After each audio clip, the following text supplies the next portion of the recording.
Now we have a description of what that kind of church is like in 2 Timothy, a passage that I've often referred to because it has to do with the power of the Word in the church today and why the Word has to be retained and believed and preached.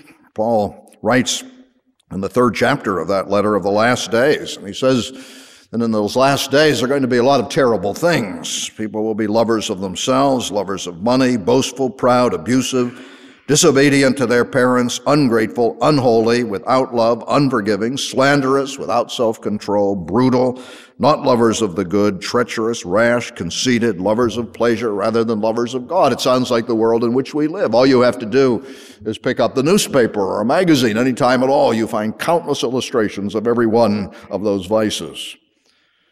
But the sad thing, which I often point out, is not the list of the vices or the fact that the world is like that. What else should we expect? But the fact that in the last line of the paragraph, Paul adds having a form of godliness, but denying the power thereof. And when he says that, we're alerted to the fact that he's not talking about the pagan world being like this in the last days. Those who have a form of godliness are nominal Christians, people that fill up dead churches. And he's saying that's the problem. And in the last days, days like ours, there are going to be churches like this, and there are going to be people like this. It's a frightening description of the world in which we live. Well, that's what the church in Sardis was like, and Jesus puts that judgment upon it, that it was spiritually moribund, which is true of all of us apart from God's grace. And that makes us pause and think, because we want to ask the question, can a church be active, alive, doing all sorts of good things, possess a good reputation even from the world, and at the same time be spiritually dead? The answer is apparently so. Because good works, even many good works, don't necessarily indicate the reality of spiritual life.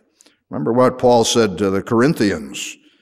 He said that the day of judgment will reveal each one's works for what they are, and that many will be consumed by fire, 1 Corinthians 3.